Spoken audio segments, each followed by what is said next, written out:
Charleston's East Bay Street held a secret that city records tried to bury for over a century. A single cobblestone lane, no more than 40 feet long, connecting two prosperous warehouses near the waterfront. By 1847, locals had stopped using its original name. They called it something else, something whispered, the Street of the Lost Boy. Official maps from the Charleston archive show this alley existed between 1789 and 1852, then vanishes from every subsequent survey.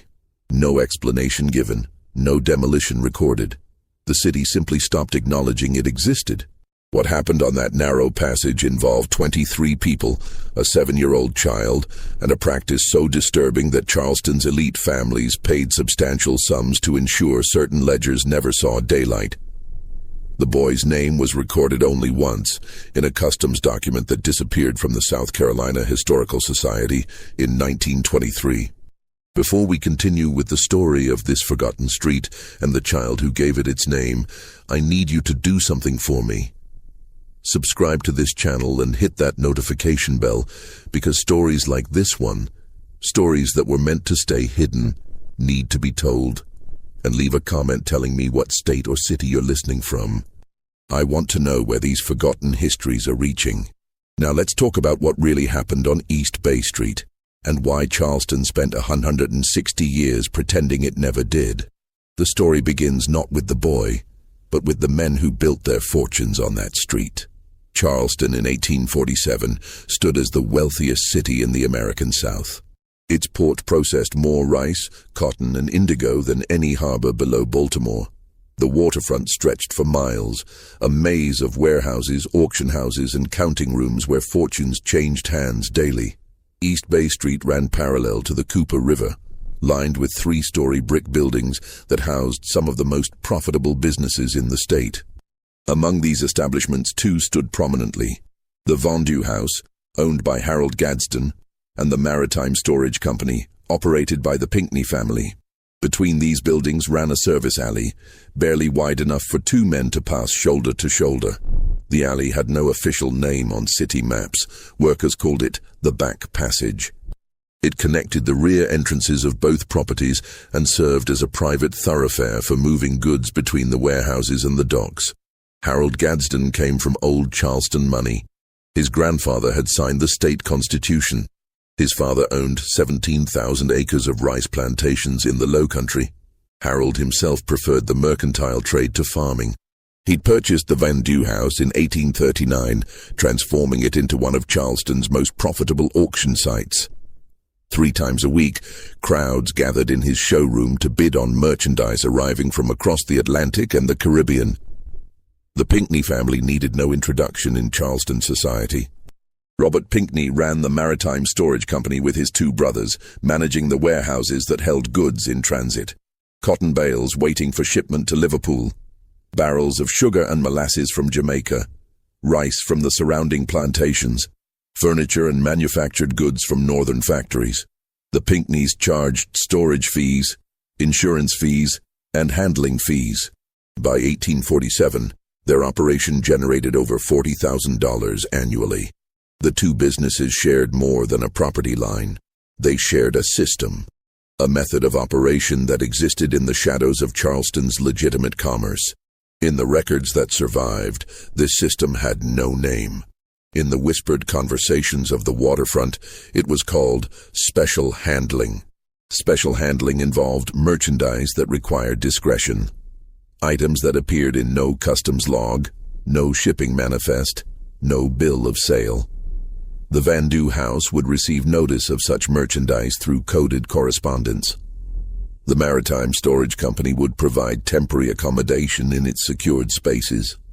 Between the 2 establishments in that narrow alley, the merchandise would move under cover of darkness or heavy rain, when the street traffic diminished and prying eyes stayed indoors. Most of this merchandise consisted of luxury goods that wealthy buyers preferred to purchase without public record. French wines during trade embargoes, British textiles that avoided import duties, Cuban tobacco that bypassed federal taxes. The system worked smoothly for 8 years without incident. Then came the summer of 1847, and everything changed. The catalpa trees along East Bay Street bloomed white that June, their heavy flowers dropping petals across the cobblestones. The heat arrived early and stayed late, turning the air thick enough to chew. Ships crowded the harbor, their masts creating a forest against the sky. Business boomed. Cotton prices had reached their highest point in a decade. Every warehouse in the district operated at capacity. That's when Harold Gadsden received an unusual letter. The correspondence came through a Baltimore intermediary, a man named Parsons, who occasionally facilitated special handling arrangements. The letter itself contained minimal detail. A shipment would arrive in Charleston within the month. It required the utmost discretion. The buyer wished to remain completely anonymous. The merchandise was delicate and required careful management. Payment would be substantial, $500, 10 times the usual fee for special handling. Gadsden consulted with Robert Pinckney. Both men knew that $500 meant serious business and serious risk, but $500 also meant serious profit to be split between them. They agreed to accept the arrangement. The letter provided specific instructions. The merchandise would arrive by land, not by sea. It would come at night, a specific night, July 17th after midnight. The back alley between their properties should be prepared. A secure room in the Maritime Storage Company should be made ready. No workers should be present. Only Gadsden and Pinckney themselves should handle the initial reception. July 17th arrived hot and moonless. Clouds covered the sky, threatening rain that never came. Gadsden and Pinckney waited in the alley, a single lantern between them casting shadows against the brick walls. The air smelled of salt water and horse manure, the usual perfume of the waterfront. Around 2 in the morning they heard the wagon. It came from the north, moving slowly, its wheels creaking on the cobblestones. The driver wore a wide-brimmed hat pulled low. Beside him sat another man, face obscured by shadow. The wagon itself was enclosed, covered with heavy canvas tied down tight. The wagon stopped at the alley entrance. The driver climbed down without speaking. He moved to the back of the wagon, untied the canvas, and pulled it aside. Inside sat a wooden crate, roughly 4 feet long and 3 feet high. It had rope handles on each end and air holes drilled along the top. Gadsden felt his stomach tighten. He'd handled many kinds of special merchandise, but never anything that required air holes. The driver and his companion lifted the crate from the wagon bed. It was heavy enough to require both men, and as they carried it into the alley, Gadsden heard something shift inside. A slight scraping sound, like fabric dragging against wood. "Where?" the driver asked, his first word. Robert Pinckney pointed toward the Maritime Storage Company's rear entrance. The corner room, 2nd floor.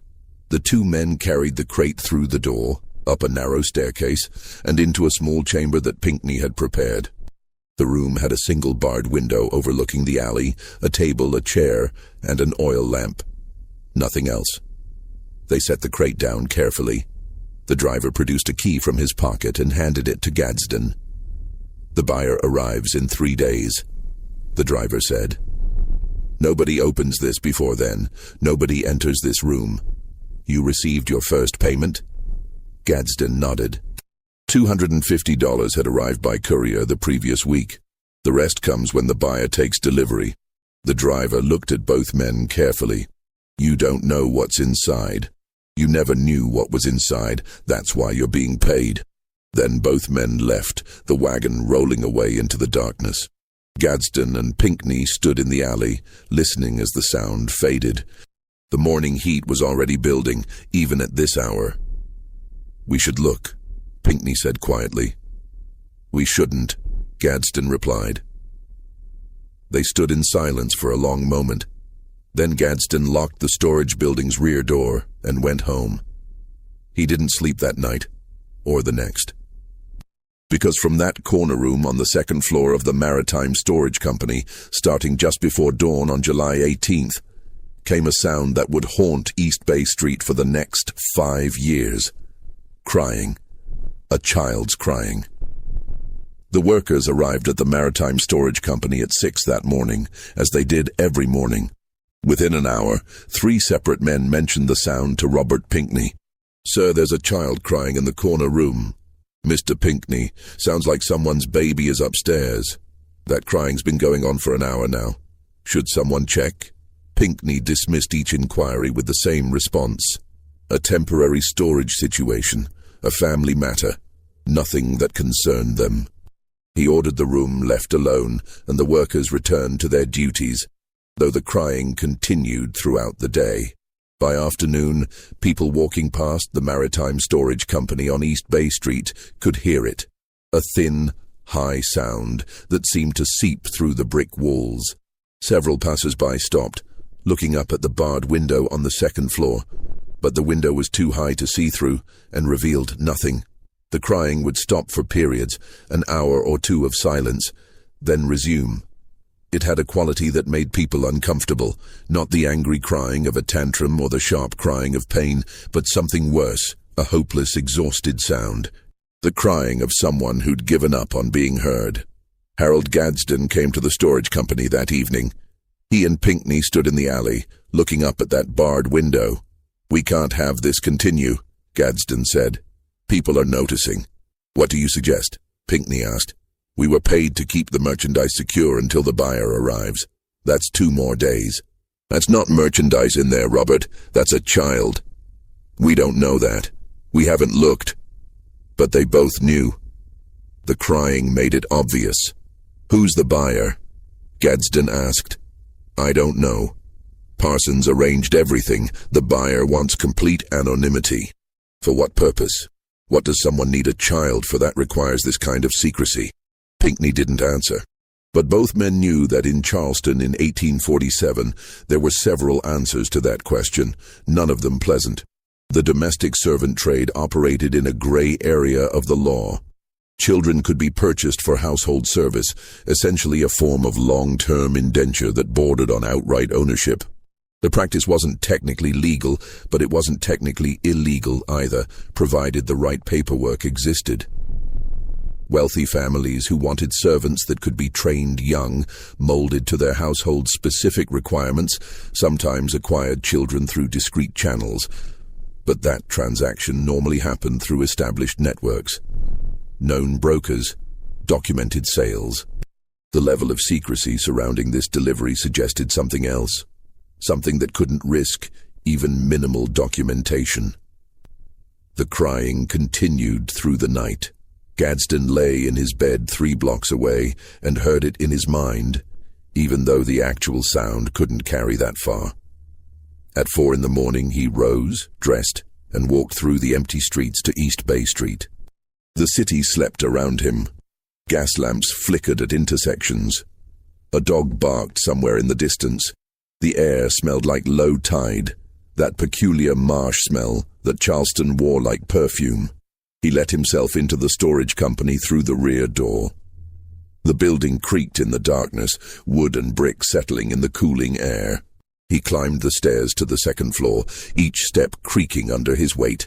He stood outside the corner room's door. From inside came silence now. The crying had stopped. Gadsden had the key in his pocket. He could open the door, open the crate, see what they were really dealing with. But the driver's words echoed in his mind. "You don't know what's inside. You never knew what was inside." He stood there for 10 minutes, hand on the key in his pocket, listening to the silence from the room. Then he heard it, not crying, singing. A child's voice so quiet he could barely make out the words. A song he recognized, one of the spirituals that the enslaved sang in the rice fields. "Nobody knows the trouble I've seen. Nobody knows my sorrow." The voice was small and tired, but it carried a strange determination, like the child was singing to stay alive, to prove to himself that he was still there.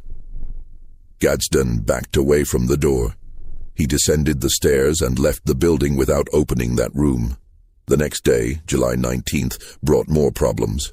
A woman stopped outside the Maritime Storage Company around noon, listening to the crying that had resumed. She asked a worker what was happening. The worker, uncomfortable, claimed ignorance. The woman persisted. She wanted to speak to management about the child she could clearly hear crying inside the building. Robert Pinckney met with her briefly. He explained that a traveling family had temporarily stored some belongings, including a fretful infant.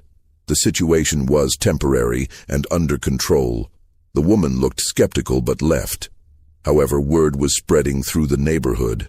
Several businesses along East Bay Street had customers mentioning the crying child. People were starting to talk. That evening, Gadsden and Pinckney met again in the alley. "This can't continue," Gadsden said. "We need to contact Parsons and tell the buyer to collect immediately. Tonight, if possible." "The agreed date is tomorrow," Pinckney replied. "If we change the arrangement, we risk the buyer walking away." "That's $250 we'd have to return, plus we'd still have the situation to deal with."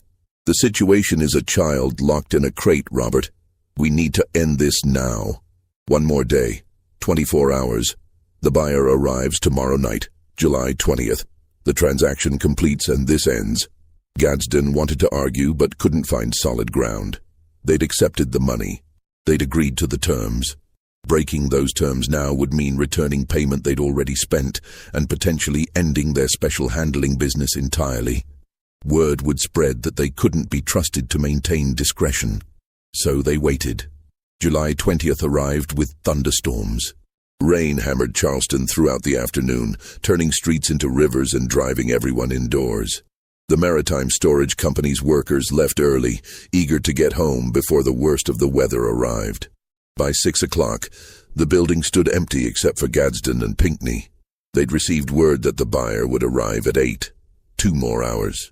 The crying from the corner room had become intermittent. Long periods of silence broken by brief episodes of weak sobbing. The child's voice sounded different now. Hoarse. Exhausted. "Should we give him water?" Pinckney asked. The question surprised Gadsden. It was the first time either of them had referred to the child directly, acknowledging the reality of what they were doing. "We weren't told to," Gadsden replied. "We weren't told not to." They stood in the hallway outside the corner room, rain drumming against the roof. 3 days had passed since the crate had been delivered. 3 days without anyone opening it, checking on its contents, providing food or water. "The buyer will be here in 2 hours, Gadsden said. "It's done then. Let the buyer handle it." But at 7:30 a messenger arrived. A boy of 12 or 13, soaked from the rain, carrying a sealed letter. Gadsden opened it while the boy waited. The message was brief. "Buyer delayed due to weather. Will arrive July 21st, same time. Continue security protocols." Another day. Another 24 hours. Gadsden gave the messenger a coin and sent him away. Then he and Pinckney stood in the empty building, listening to rain pound the roof and silence come from the corner room. The singing had stopped hours ago. The crying had stopped around noon. Now there was only silence. "We need to check," Pinckney said quietly. Gadsden pulled out the key. They climbed to the second floor and unlocked the corner room. The oil lamp had burned out, so they brought a lantern from downstairs. Its light pushed back the darkness, revealing the wooden crate sitting exactly where it had been placed 3 days earlier. The crate hadn't moved. The rope handles remained in place. The air holes along the top showed as small dark circles. Gadsden knelt beside it and pressed his ear to the wood. He listened for a long moment. "I hear breathing," he said finally. "Shallow, but there." They both exhaled in relief. Whatever was in the crate was still alive. "We should open it," Pinckney said. "Give water at least. And if the buyer considers that a breach of contract, then let him. I won't have a child's death on my hands." Gadsden looked at the crate for a long moment. Then he inserted the key into the lock and turned it. The lock clicked open. He lifted the hasp and pulled up the lid. Inside, curled on his side atop a thin layer of straw, lay a boy of perhaps 7 years old. His skin was dark, though in the lamplight it was hard to determine exact shade. He wore a simple cotton shirt and trousers, both dirty. His feet were bare, his eyes were closed, but his chest moved, breathing, alive. Scattered around him in the crate were a tin cup, now empty, and what looked like the remnants of cornbread reduced to crumbs. Someone had provided minimal supplies, enough to keep him alive for perhaps 2 days. But 3 days had passed. The boy's lips were cracked and dry. His breathing made a slight whistling sound. Pinckney left and returned with a dipper of water. He knelt and lifted the boy's head carefully, bringing the dipper to his lips. The boy's eyes opened, unfocused. He drank weakly, water spilling down his chin. After several sips, his eyes focused on Pinckney's face, then on Gadsden standing behind him. The boy didn't speak. He just looked at them with an expression that Gadsden would remember for the rest of his life. Not fear, not hope, just a kind of empty acknowledgement. Then his eyes closed again, and his head sagged back. They gave him more water, a bit of bread that Pinckney had in his pocket. The boy ate mechanically without real awareness. When he'd finished, they lowered him back into the crate and closed the lid.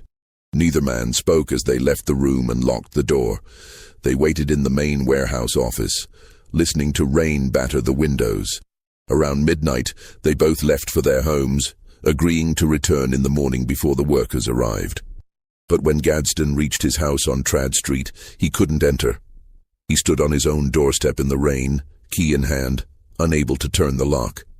Inside waited his wife, his 3 daughters, his comfortable life built on rice profits and mercantile success. And 3 blocks away, a 7-year-old boy lay locked in a wooden crate, waiting to be sold to someone who required such extraordinary secrecy that they'd paid $500 to ensure no record of the transaction would exist.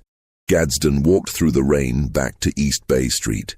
He let himself into the storage company, climbed to the 2nd floor, and sat in the hallway outside the corner room.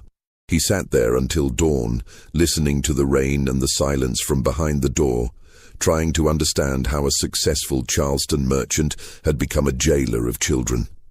When light began filtering through the warehouse windows, he heard something from the corner room. Not crying, not singing, scratching. The boy was scratching at the inside of the crate. Slow, rhythmic scratching, the sound of fingernails dragging across wood. Scratch, scratch, scratch. That sound would haunt East Bay Street for years to come. Robert Pinckney arrived at 7 that morning and found Gadsden still sitting in the hallway. "Did you sleep?" Pinckney asked. "No." "Neither did I." They sat together in silence while workers arrived and began the day's business. The scratching from the corner room had stopped around dawn. Now came only occasional sounds of movement. The boy was awake, but quiet. At 10 o'clock, a messenger arrived with another letter. Gadsden opened it with hands that shook slightly from exhaustion. "Buyer delayed again. Will arrive July 22nd. Maintain current arrangements. Additional compensation of $100 for inconvenience. July 22nd. 2 more days." Gadsden crumpled the letter. "No." "What?" "No. This ends now.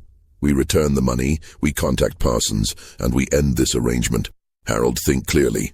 We're talking about $350 already received, plus 100 more promised. That's nearly a year's profit from special handling. I don't care about the profit anymore. There's a child locked in a crate up there. We're being paid to keep him imprisoned while some anonymous buyer takes their time deciding when to collect. We don't know what the buyer intends. Don't we?" Gadsden's voice rose. "Someone who pays $500 to ensure a transaction leaves no record. Someone who requires this level of secrecy. What possible legitimate purpose could they have?" Pinckney had no answer. Around noon, something changed. The workers reported hearing voices from the corner room, not crying but talking. The boy was speaking to himself. One worker, a man named Samuel, who'd been with the company for 15 years, came to Pinckney's office specifically to report it. "Sir, that child up there is talking. I stood outside the door and listened. He's telling himself stories, making up tales about being outside, about running through fields, about his mama. Sir, it's not right what's happening up there." Pinckney dismissed Samuel, but the worker's words stuck. The boy was telling himself stories to survive. That afternoon, a city constable stopped by the Maritime Storage Company, not in official capacity, he explained. He'd simply heard reports of a child crying in the building and wanted to verify everything was acceptable. Pinckney put on his most assured manner. A temporary domestic situation. A traveling family's child who was ill and crying from fever. The family would be collecting the child shortly. Everything was under control. The constable seemed satisfied and left. But his visit shook both Gadsden and Pinckney. Official attention was being drawn to the building. If another complaint came in, the constable might return with actual authority to investigate. Just when we thought we'd seen it all, the horror in Charleston intensifies. If this story is giving you chills, share this video with a friend who loves dark mysteries. Hit that like button to support our content. And don't forget to subscribe to never miss stories like this. Let's discover together what happens next. That evening, Gadsden and Pinckney opened the crate again. They gave the boy water and some chicken and bread from a nearby ordinary. The boy ate silently, his eyes moving between their faces but never focusing directly on either of them. "What's your name?" Gadsden asked. The boy didn't answer. He just chewed mechanically, swallowed, and took another bite. "Where are you from?" Pinckney tried. Nothing. The boy finished eating and drinking, then lay back down in the crate without speaking. His eyes closed. They locked the crate again, locked the room, and left the building. July 21st passed in tense waiting. No messenger arrived, no word from the buyer. The workers continued reporting strange sounds from the corner room. The boy had stopped talking to himself and returned to intermittent crying, though weaker than before. Around 4 in the afternoon, something new happened. A woman appeared at the Maritime Storage Company's front door, asking to speak with management. She introduced herself as Rebecca Howland, member of the Charleston Ladies Protestant Orphan Society. "We've received reports," she told Pinckney, "that a child is being held in this building against their will. I'm here to investigate these claims on behalf of concerned citizens." Pinckney maintained his story about the traveling family and temporary illness. Mrs. Howland listened politely, then produced a letter signed by 3 prominent Charleston ministers requesting access to verify the child's welfare. Pinckney refused. "Private property," he explained. "Private business matter. No authorization for external investigation." Mrs. Howland left, but her parting words chilled both men. "I will be consulting with the city magistrate about this matter. If a child is being mistreated within these walls, Mr. Pinckney, the law will intervene." After she left, Gadsden and Pinckney met in the alley between their buildings. The same alley where the crate had been delivered 4 days earlier. "This is collapsing," Gadsden said. "We need to contact Parsons immediately. Tell the buyer to collect tonight, or we're opening the crate and releasing the boy." "And saying what?" "That we found him wandering. That he appeared mysteriously." "Harold, think about what you're proposing. We've held this child for 4 days. If we release him now, questions will be asked. Our involvement will be investigated. Our entire operation will be exposed. Better that than whatever's coming next." But before they could decide, a messenger arrived at 6 o'clock with a new letter. "Buyer will arrive July 22nd at midnight. Final arrangement.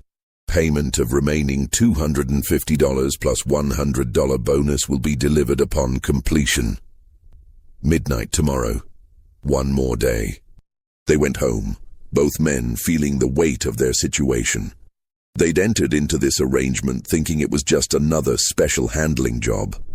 Instead, they'd become part of something that had turned into imprisonment of a child, with growing public attention and potential legal consequences. That night, neither man slept. Gadsden paced his house while his wife asked what troubled him. He couldn't explain. "How do you tell your family that you've been keeping a child locked in a wooden crate for money?" Around 3 in the morning, Gadsden dressed and walked to East Bay Street. He let himself into the storage company and climbed to the 2nd floor, sat in the hallway outside the corner room. From inside came soft crying again, weak, hopeless crying. Gadsden pulled out the key, unlocked the room, opened the crate. The boy lay curled on his side, tears tracking down his face. His eyes opened and looked at Gadsden without expression. "I'm sorry," Gadsden said quietly. "I'm so sorry." The boy didn't respond. He just looked at Gadsden with those empty eyes. Gadsden gave him water, more bread. The boy ate mechanically. Then Gadsden did something he hadn't planned to do. He lifted the boy out of the crate. The child was light, far too light for a 7-year-old. 4 days with minimal food had taken their toll. Gadsden set him on his feet and the boy stood shakily, holding the edge of the crate for balance. "Can you walk?" Gadsden asked. The boy took a tentative step, then another. His legs shook but held. Gadsden watched him move slowly around the small room. The boy stopped at the barred window and looked out at the darkness. The alley below, the shapes of buildings, the small slice of sky visible between brick walls. They stood there together in silence for perhaps 10 minutes. Then the boy turned and walked back to the crate. He climbed in without being told, lay down on his side, and closed his eyes. Gadsden locked the crate, locked the room, and left. He sat in the warehouse office until dawn, turning over his options. He could release the boy and face the consequences. He could refuse to complete the transaction when the buyer arrived. He could report the entire situation to the city authorities. But each option led to exposure of the special handling operation, to questions about other transactions, to potential prosecution, to the destruction of everything he and Pinckney had built. So he did nothing. July 22nd dawned hot and clear. The workers arrived at 6. Business proceeded normally in the warehouse below, while upstairs, in that corner room, a child waited in a locked crate. Mrs. Howland returned at 9 o'clock with a city magistrate. They demanded access to the building to investigate claims of child mistreatment. Pinckney, prepared now, produced documentation he'd forged overnight. A letter from a fictional family claiming custody of their son who was ill with scarlet fever and being isolated for public safety. A medical note from a real doctor who Pinckney had paid $20 to sign without asking questions. The magistrate examined the documents, listened to Pinckney's explanations, and concluded that while the situation was unusual, it didn't warrant official intervention. He warned Pinckney that if any actual evidence of mistreatment emerged, there would be serious legal consequences. After they left, Gadsden found Pinckney in his office. "That won't hold for long," Gadsden said. "Someone will investigate more thoroughly. Someone will demand to actually see the child. It only needs to hold until midnight. Then this ends." They waited through the day. Workers reported that the crying from the corner room had stopped entirely around noon. Now came only silence. At 5 o'clock, Gadsden went to check. He opened the crate and found the boy lying motionless. For a terrible moment he thought the child had died. Then he saw the shallow breathing. The boy's eyes were open but unfocused. His lips were cracked and bleeding slightly. His breathing rattled in his chest. Gadsden gave him water, but the boy barely swallowed. He tried to get him to eat, but the boy couldn't chew. "We need a doctor," Gadsden said when Pinckney arrived. "We can't bring a doctor here. Not now, not with hours to go. Robert, this child might die before midnight. Then that's on the buyer for their delays. We've done what was required." Gadsden stared at his partner. In that moment, he saw clearly what they'd become. Men who could watch a child die rather than risk their business interests. He left the building without another word and walked through Charleston's streets as evening fell. The city moved around him, beautiful and alive. Families heading to dinner, children playing in gardens, church bells ringing the hour. 3 blocks away, a boy was dying in a wooden crate. At 11 o'clock, Gadsden returned to the Maritime Storage Company. Pinckney was waiting in the main office. Neither spoke. They waited as the clock moved toward midnight. The wagon arrived at exactly 12:07 on the morning of July 23rd. Same enclosed design, same canvas covering, same 2 men in front. But this time a third man sat in the back, visible when the canvas was pulled aside. This man wore expensive clothes, a fine coat despite the summer heat, a tall hat, white gloves. His face remained shadowed in the darkness. but his voice carried the cultured accent of Charleston's elite class. He stepped down from the wagon carefully, as if concerned about soiling his shoes on the cobblestones. He took a moment to survey the alley, his eyes moving across the brick walls, the barred window above, the locked door of the storage company. "Gentlemen," he said to Gadsden and Pinckney, "I apologize for the delays. Circumstances required caution. You've been compensated for the inconvenience." "We've been told compensation is coming," Pinckney replied, his voice tight. The gentleman reached into his coat and produced an envelope. "The remaining $250 as agreed, plus 100 additional. You've maintained complete discretion?" "Yes," Gadsden said. "But there have been complications. A magistrate investigated. Questions have been asked. People have heard." "What people have heard," the gentleman interrupted smoothly, "is entirely your concern, not mine. My only interest is whether our arrangement remains confidential. Has anyone connected this transaction to me specifically?" "We don't even know who you are," Pinckney said. "Precisely, and that shall remain the case." The gentleman adjusted his gloves. "Now I understand the merchandise has experienced some distress during the extended wait.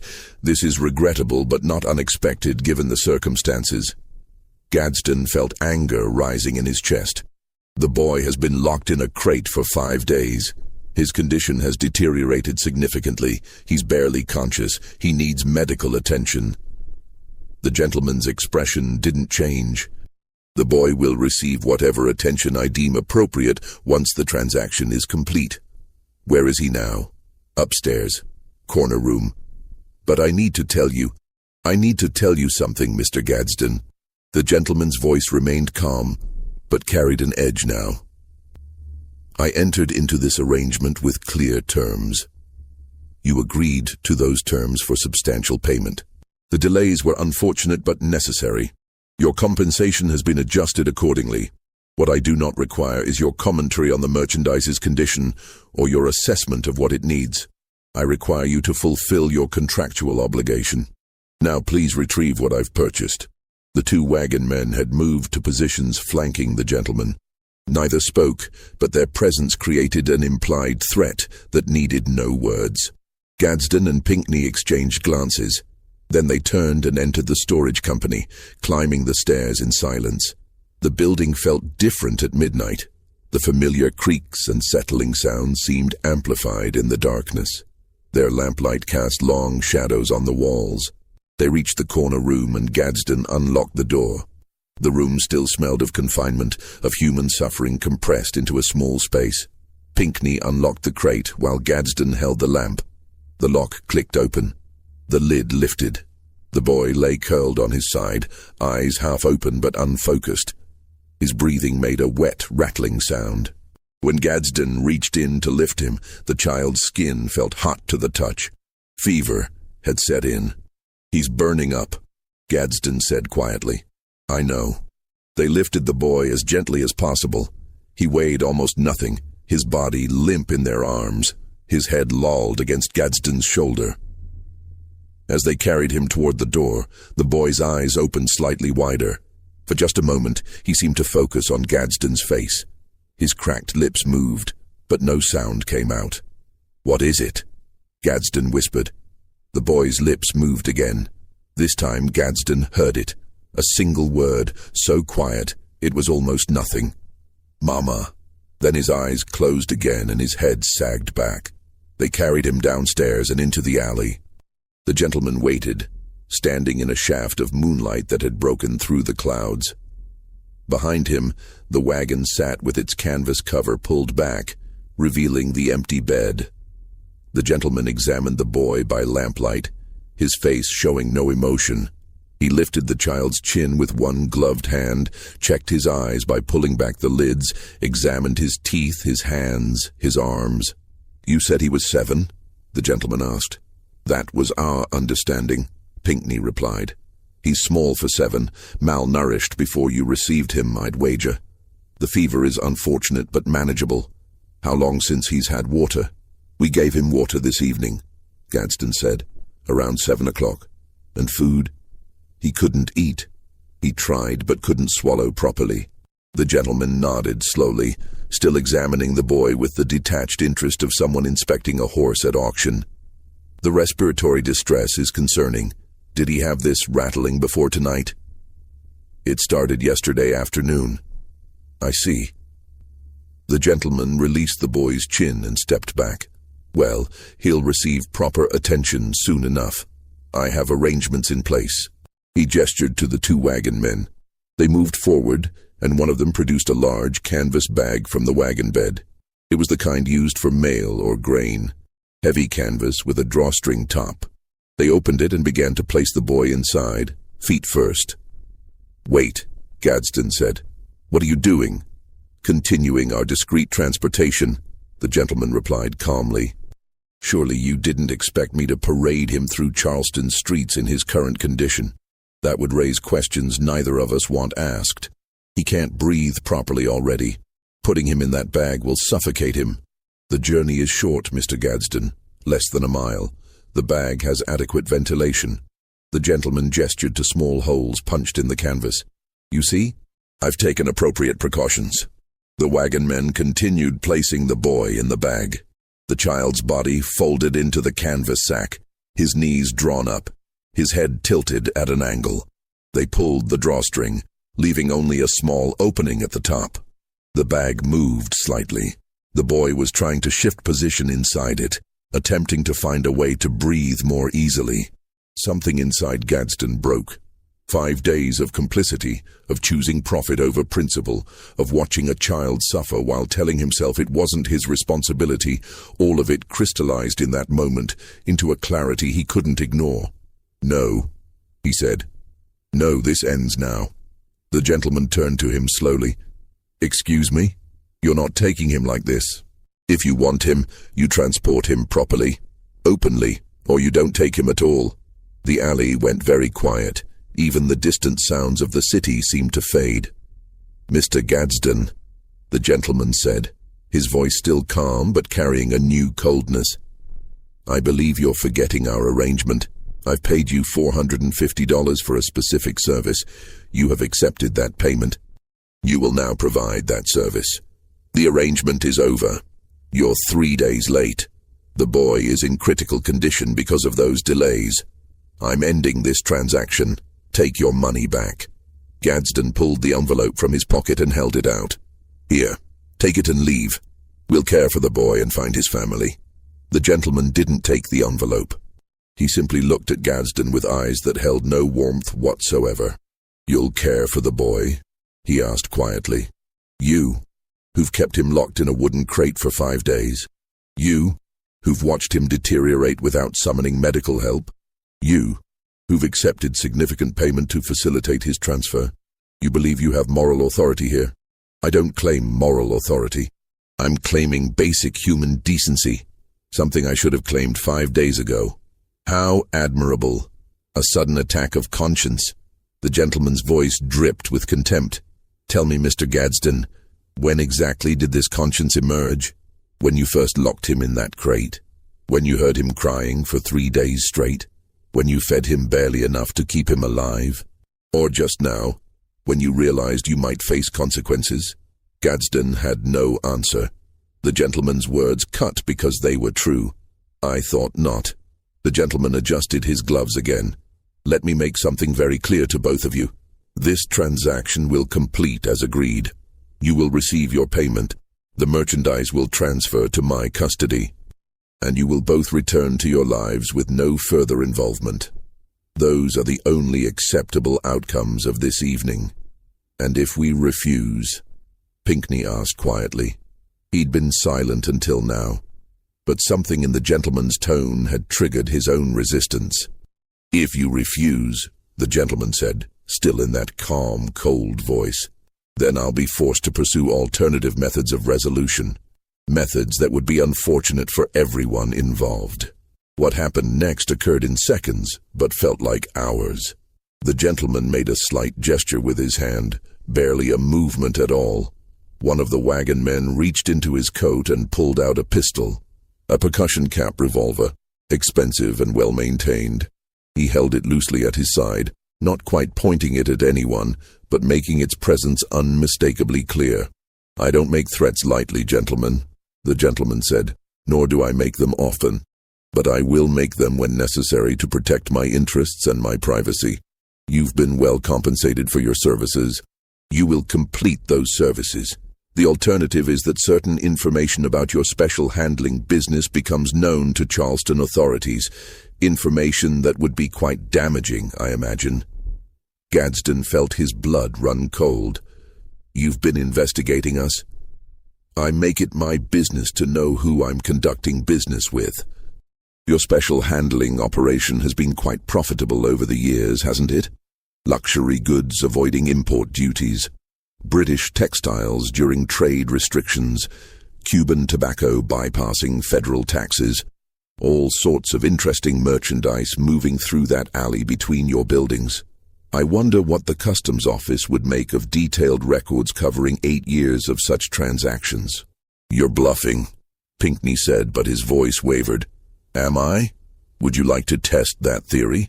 Because I'm quite prepared to send those records to the appropriate authorities tomorrow morning if this transaction doesn't complete satisfactorily tonight."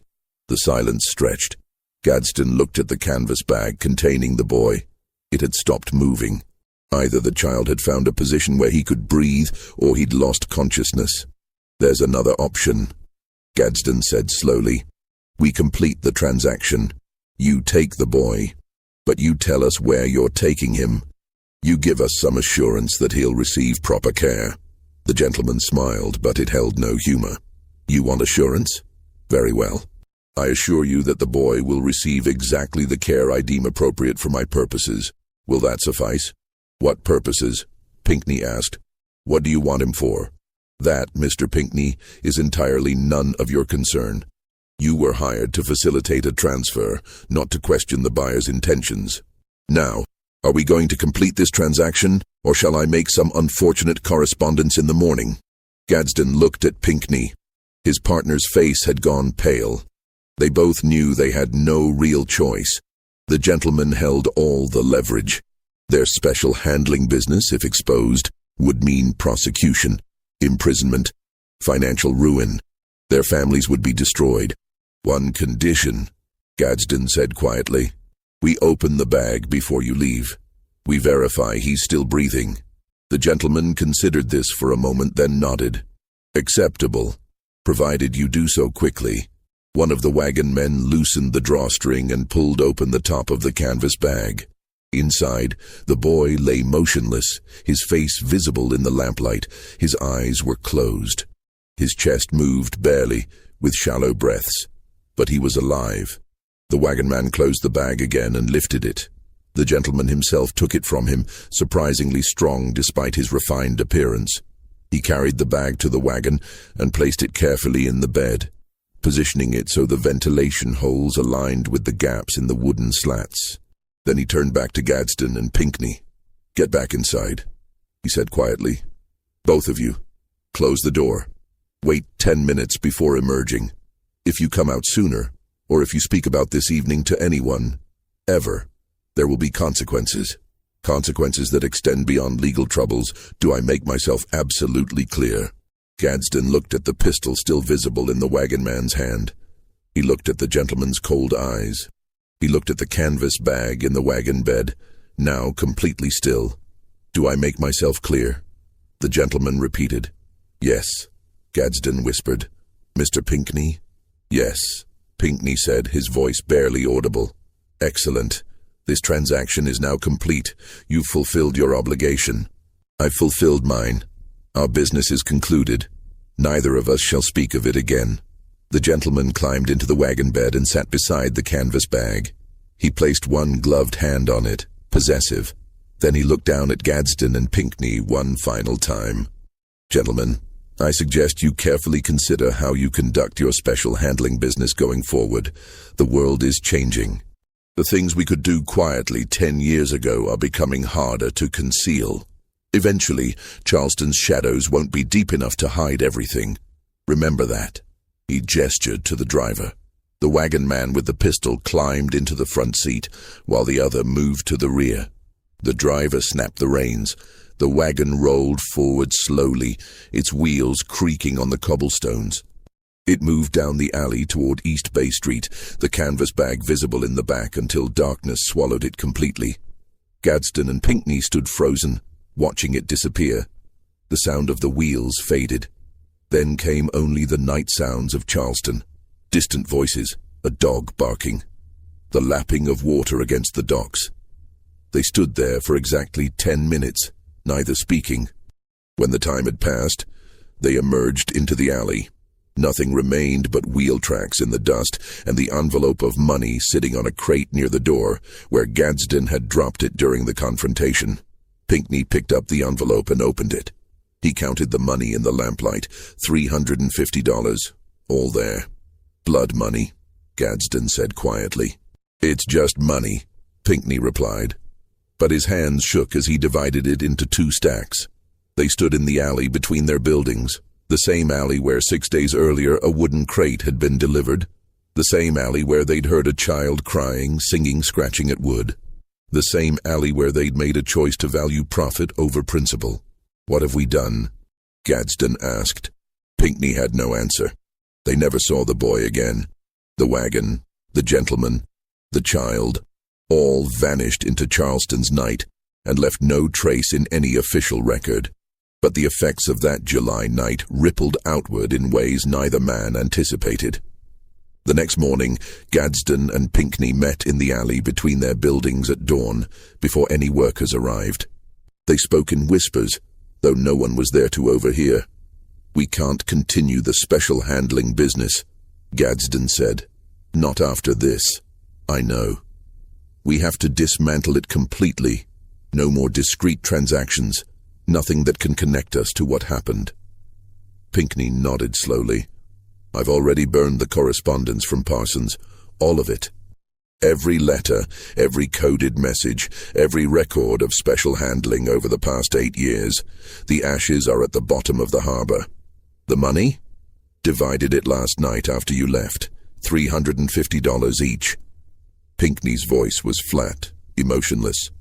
Our share for watching a child slowly die over 5 days. They stood in silence. The morning heat was already building, turning the air thick. In a few hours, workers would arrive and business would continue as if nothing had happened, as if the corner room on the second floor hadn't held a boy in a crate, as if an alley between 2 respectable businesses hadn't been the site of a transaction no one wanted to acknowledge. What do we tell people? Pinckney asked. About the crying, about the magistrate's investigation, about Mrs. Howland's concerns. People will ask. We tell them the family collected their sick child, that he recovered from his fever, and they continued their travels, that everything resolved appropriately. And if someone investigates further, if Mrs. Howland doesn't accept that answer, Gadsden met his partner's eyes. There's nothing to investigate. No records, no witnesses except us, no family to claim him. The boy himself has disappeared completely into whatever fate that gentleman planned. Without evidence, there's nothing anyone can pursue. What if the gentleman talks? What if someone traces the transaction back to us? He won't. He paid too much for secrecy to throw it away. His anonymity protects us as much as it protects him. And that's exactly what happened, at least initially. Mrs. Rebecca Howland returned on July 24th, the day after the transaction. She arrived at the Maritime Storage Company at 10 in the morning with 2 other women from the Charleston Ladies Protestant Orphan Society. They demanded to see the child immediately. Pinckney met them in his office, composed and ready. He explained that the family had collected their son late the previous night. The boy's fever had broken, and they decided to continue their journey while he was strong enough to travel. Everything had resolved satisfactorily. Mrs. Howland demanded proof. Pinckney showed her the corner room, now empty and swept clean. He produced the forged letter from the fictional family, thanking him for his accommodation during their son's illness. He maintained his story with absolute consistency. I want to speak with this family, Mrs. Howland said. They've already left Charleston. They were traveling north to Richmond, if I recall correctly. but I didn't inquire too deeply into their plans. What was their name? Pinckney had prepared for this. Patterson, David and Eleanor Patterson, with their son Thomas. The father was a merchant dealing in tobacco. Mrs. Howland wrote this down, though they both knew she'd find no record of any Patterson family matching that description. The name was common enough to be plausible, generic enough to be untraceable. "If I discover you've been lying to me, Mr. Pinckney," she said quietly, "I will ensure the authorities investigate this matter thoroughly. I assure you, madam, everything I've told you is the truth." She left, but her suspicion remained palpable. She returned again on July 27th and again on August 2nd, each time asking more questions, probing for inconsistencies in the story. Pinckney held firm. The Patterson family had collected their sick son. Everything was resolved. By mid-August, Mrs. Howland's visits stopped. Without evidence, without witnesses, without any concrete proof that something improper had occurred, her investigation couldn't proceed. The story of the sick child and the traveling family became the official explanation, thin as it was. But the workers at the Maritime Storage Company hadn't forgotten. They'd heard the crying for days. They'd witnessed the magistrate's investigation, Mrs. Howland's persistent visits, the sudden resolution that satisfied no one. They talked among themselves in quiet conversations during lunch breaks and slow afternoons. Samuel, the worker who'd reported hearing the boy talking to himself, approached Pinckney in September with a question. "Sir, about that child from July, the one who was sick in the corner room." "Yes? What about him?" "I was just wondering if you ever heard from the family after they left. If the boy recovered fully." Pinckney looked at Samuel carefully. "Why do you ask?" "No particular reason, sir. Just concern for the child. He sounded so distressed those days he was here. The family sent word that he recovered completely. They were very grateful for our accommodation during his illness." Samuel nodded slowly, but his eyes held doubt. "That's good to hear, sir. That's very good to hear."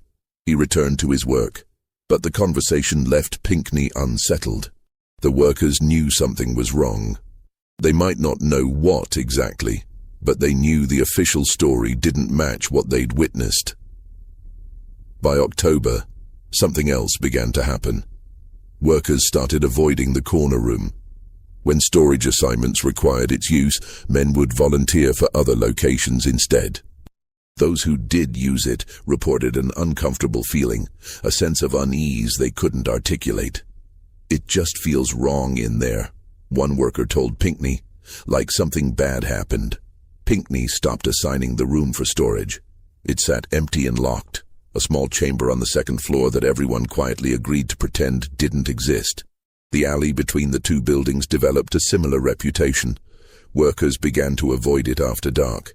Delivery men who'd used it regularly for years started using the front entrances instead, even when it meant longer walks with heavier loads. When asked why, they offered vague explanations. The alley felt oppressive. It made them uncomfortable. Some claimed to hear soft sounds late at night, crying or singing, though no source could be identified. By December 1847, locals in the neighborhood had started using a new name for the alley. Not the back passage as it had been called for years, but something else. Something whispered. The Street of the Lost Boy. Nobody knew exactly who started using the name or why. It simply appeared in casual conversation, in directions given to visitors, in the casual geography of people who lived and worked near East Bay Street. Take the Street of the Lost Boy to reach the waterfront.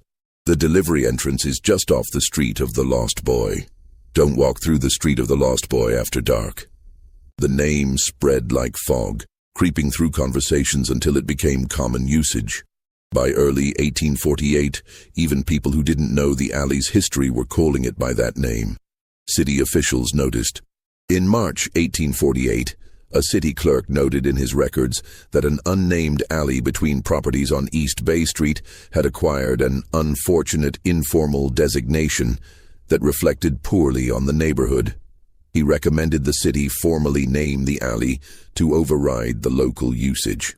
But before any official action could be taken, other events intervened.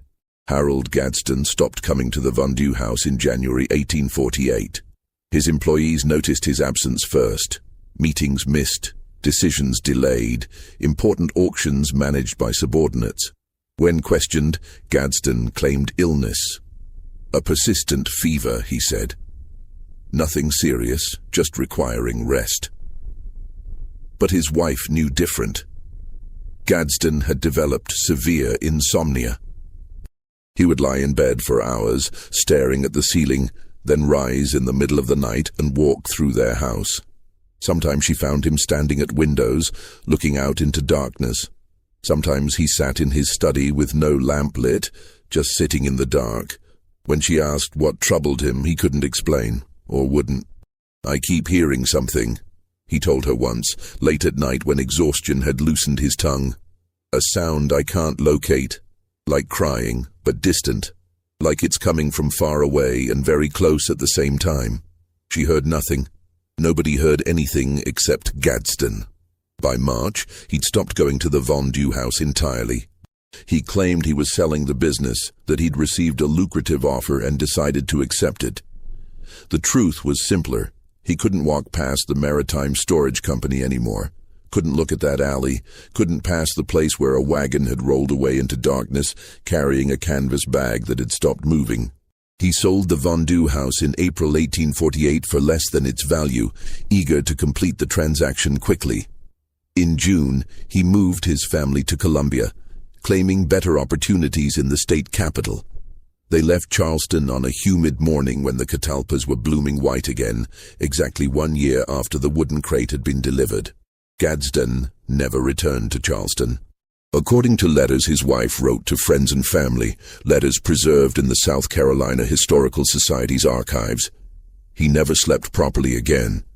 He would wake in the night claiming to hear crying, would insist someone was singing despite the silence, would sometimes speak to empty air, as if apologizing to someone no one else could see. His business ventures in Columbia never succeeded. He died in 1856 at the age of 46, the death certificate listing general debility and nervous exhaustion as the cause. He was buried in Columbia, far from Charleston, far from East Bay Street, far from the alley between two warehouses where he'd made a choice that haunted him for the rest of his life.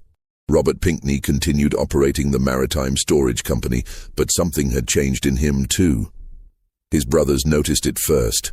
A new rigidity in his business practices, a refusal to engage in anything that wasn't completely documented and legal. The special handling business ended completely. When old clients inquired about discreet services, Pinckney turned them away without explanation. He began attending church services more regularly, started making donations to charitable causes, particularly organizations that help children. In 1850, he made a significant anonymous donation to the Charleston Orphan House, enough to fund the care of 5 children for a full year. His personal papers, donated to the Charleston Museum in 1923, contain an interesting entry from his diary dated December 1849. "I cannot undo what was done. I cannot bring back what was lost. I can only try to balance accounts that can never truly balance. God help me, I try. But the crying continues in my memory, and I wonder if it will ever stop." The corner room where the boy had been held was never used again. Pinckney kept it locked permanently. When the building was eventually sold in 1869, 2 years after Pinckney's death from pneumonia, the new owners found the room empty except for a wooden crate with rope handles and air holes drilled along the top. They burned the crate in the alley. Nobody asked why it was there or what it had been used for. By 1869, the events of 1847 had faded into vague legend, and nobody wanted to resurrect old questions. The alley itself continued to carry its reputation. The Street of the Lost Boy remained in local usage, despite the city's attempts to override it. In 1852, when Charleston conducted a comprehensive survey of its streets for new official maps, the surveyor included a telling note in his records: Alley between properties 147 and 151 East Bay Street, locally called Street of the Lost Boy. Origin of name unknown, strong negative associations in local perception. Recommend removal from official documentation due to impact on property values and neighborhood reputation. The recommendation was accepted. When the new official maps were published in 1853, the alley existed physically, but had disappeared from all city records. It became a nameless passage between two buildings, acknowledged in reality but erased from official recognition. As for the boy himself, no record of his identity ever surfaced. The customs document that allegedly contained his name disappeared from the South Carolina Historical Society's archives sometime before 1923. The loss inventory simply notes, unknown document regarding minor child, circa 1847. Missing presumed misfiled. Whether it was stolen, accidentally lost, or deliberately removed remains unknown. The Baltimore intermediary named Parsons left no trace in historical records. His name appeared in no business directories, no shipping manifests, no legal documents from the period. He existed only in burned correspondence and fading memories. The gentleman who collected the boy in the early morning of July 23, 1847, was never identified. His description, expensive clothes, cultured accent, refined manner, fit hundreds of Charleston's wealthy residents. No investigation was ever launched because officially nothing criminal had occurred. No missing person report. No family seeking a lost child. No legal complaint. Just whispered rumors and a nickname for an alley that most people eventually forgot the origin of. The canvas bag, the wagon, the two men who drove it, all disappeared as completely as the boy himself. Whatever fate awaited him after that July night remained unknown. Whether he survived, where he was taken, what purpose the gentleman had for him, all of it vanished into Charleston's shadow economy and left no answer. In the decades that followed, the alley between what had been the Vendu House and the Maritime Storage Company acquired layers of legend. Each generation added new stories, new explanations for why it was called the Street of the Lost Boy. Some claimed a child had died there during the yellow fever epidemic of 1849. Others insisted a boy had been murdered during a robbery in the 1850s. A few remembered something about a kidnapping, though the specifics were always unclear. The actual events of July 1847, the 5 days a 7-year-old boy spent locked in a wooden crate, the transaction that sold him to an anonymous buyer for purposes that remain unknown, the two merchants who chose profit over principle, all of this faded into whispered rumor and then into silence. The people who knew what really happened either died or, like Gadsden and Pinckney, took their knowledge to the grave. The workers who'd heard the crying moved on to other jobs, other cities. Mrs. Howland continued her charitable work until her death in 1871. But her investigation into the Maritime Storage Company incident remained forever incomplete. The alley itself was finally demolished in 1891 during Charleston's harbor expansion project. The warehouses on either side were torn down to make room for modern shipping facilities. The cobblestones were pulled up, revealing nothing but packed earth underneath. The brick walls came down stone by stone. Every physical trace of the Street of the Lost Boy disappeared. But stories have a way of surviving when physical evidence doesn't. Even now, some older Charleston residents remember their grandparents speaking about an alley near East Bay Street where something terrible happened long ago. The details are gone, but the sense of unease remains. On quiet summer nights, particularly in late July when the air turns thick and the catalpas bloom white, some people who walk along East Bay Street claim to hear something carried on the wind. A sound like distant crying or soft singing, the voice of a child who was never identified, never claimed, never mourned. A boy who disappeared into Charleston's shadow economy in the summer of 1847 and left behind only a nickname for an alley that no longer exists, and a story that no one wanted to remember, but no one could completely forget. This mystery shows us how easily a person can vanish when money, power, and secrecy align against them. How a child can spend 5 days crying in the heart of a busy city, heard by dozens of people, yet still disappear without anyone stopping it. How 2 successful merchants can convince themselves they're just conducting business while participating in something horrific. How guilt can haunt a man for the rest of his life, manifesting in insomnia and phantom sounds that only he can hear. What do you think of this story? Do you believe everything was revealed, or are there darker secrets still buried in Charleston's past? What really happened to that boy after he was carried away in a canvas bag? Leave your comment below. If you enjoyed this tale and want more horror stories like this, subscribe, hit the notification bell, and share with someone who loves mysteries. Until the next story.